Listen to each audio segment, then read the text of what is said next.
Hey there, let me get that for you. Oh, thank you so much. It's heavier than it looks. I thought I was going to be stuck out there.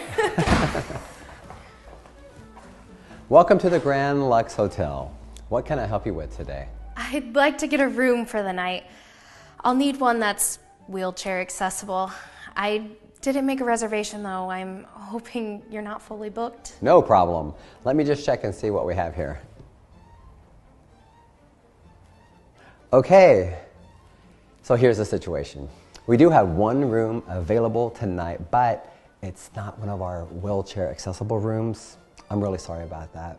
Most of our accessible rooms are booked, but we'll have one open up tomorrow. If you're okay with that, I can get you into the available room tonight and move you to the other one first thing in the morning. I see. So tonight's room wouldn't be fully equipped? Unfortunately, no, but I'll make sure you're transferred to the accessible room as soon as it's available tomorrow. I really wish I had a better option for you right now. I'm sorry. Well, that's not ideal, but I understand. And hey, if you'd rather find something more suitable for tonight, I can help with that too. I could call around some nearby hotels, check and see if they have accessible rooms open. I'd be happy to do that for you. That's very thoughtful of you. I appreciate the offer, but I know it's a busy time of year, so it's probably tough to find anything last minute. Yeah, I mean, it's definitely busy, but I'll do my best.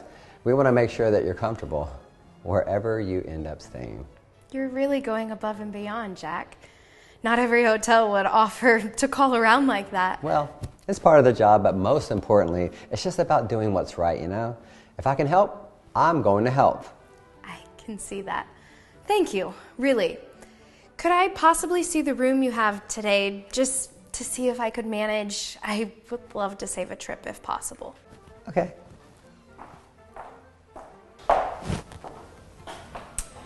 Jack, what seems to be the problem here? Oh, hi, Miss Williams. This guest is looking for a wheelchair accessible room, but we're fully booked except for the one standard room. I was just offering to call around some nearby hotels to help her find a room tonight, or we can move her to an accessible room tomorrow.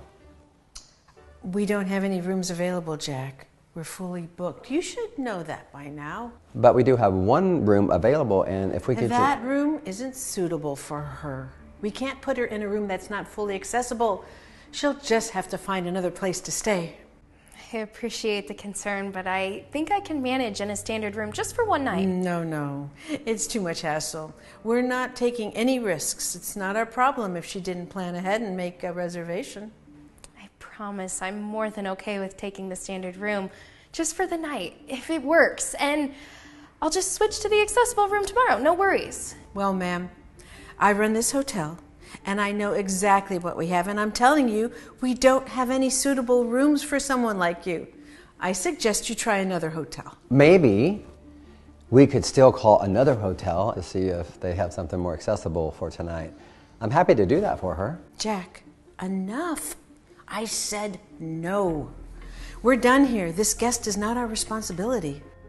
Look, on your website, I can see the one available room and all the pictures of it. Yes, it doesn't have some accessibility features, but I'm confident I can make it work. Isn't that enough? Are you trying to tell me that you know this hotel better than I do?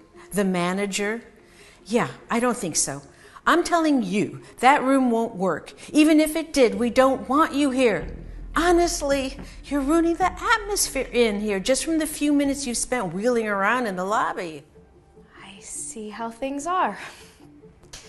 Okay, well, thank you, Jack. I appreciate everything you tried to do. I'm really sorry that it couldn't have worked out better. Please let me know if there's anything that I can do. Thanks.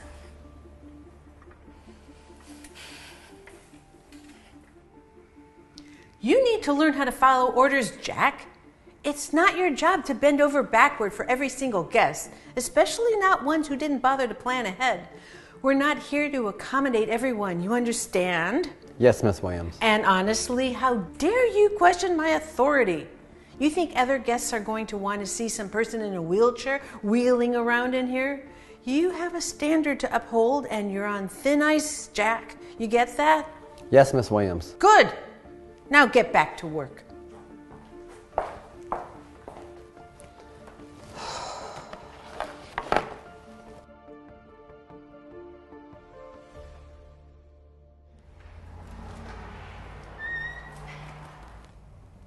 Wait, you were in the wheelchair earlier, right?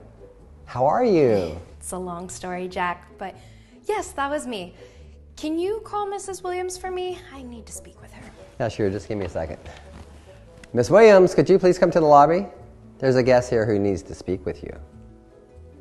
Okay?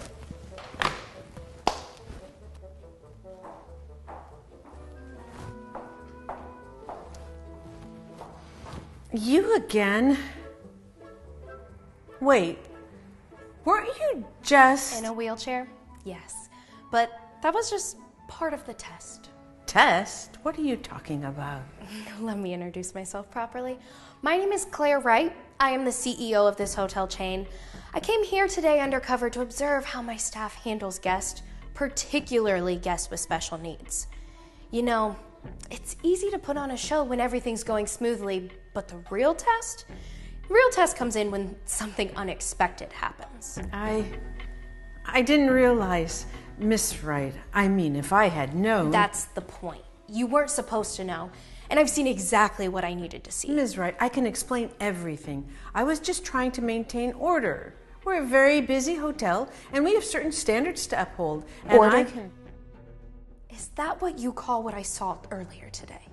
Refusing to help a guest, ignoring Jack's efforts to assist me, dismissing the available room, even though I could have stayed in it for one night.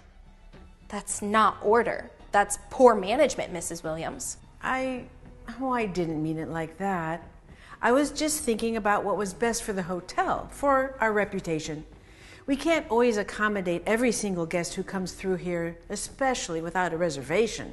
This isn't about reservations. This is about how we treat people. I didn't expect perfection. I know things don't always go according to plan, but your response wasn't about logistics or availability. It was about dismissing me because you didn't want to deal with the hassle. I just didn't want to cause a situation where we couldn't properly take care of your needs. I thought it was best to avoid any complications. That's your reasoning? You would have left me without a place to stay because you didn't want the inconvenience? That's not how we treat people at this company. And Jack here, he was the only one who actually tried to help me. He was professional, empathetic, and did everything he could to find a solution, even when you told him not to. Thank you, Miss Wright. I was just trying to help, and I didn't want to leave you without options. And that's exactly what you should have done. I'm incredibly impressed with how you handled everything today. You didn't hesitate to step up, even when it wasn't easy.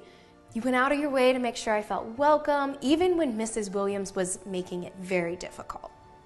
Ms. Wright, please. I've been with this hotel for years. I've always been committed to running this hotel efficiently. Today was just an oversight. Mrs. Williams, what I saw today wasn't an isolated incident. It's a reflection of how you've been managing this hotel, and it's clear to me that your priorities are in the wrong place. You put convenience above people. That's not what we are about. I can change. I didn't realize. It's too late for that. Your behavior today showed me exactly why things need to be changed here. You're terminated from your position as manager, effective immediately. Oh, please, Ms. Wright. I can fix this. I didn't mean to. I've made my decision. Pack your things and leave.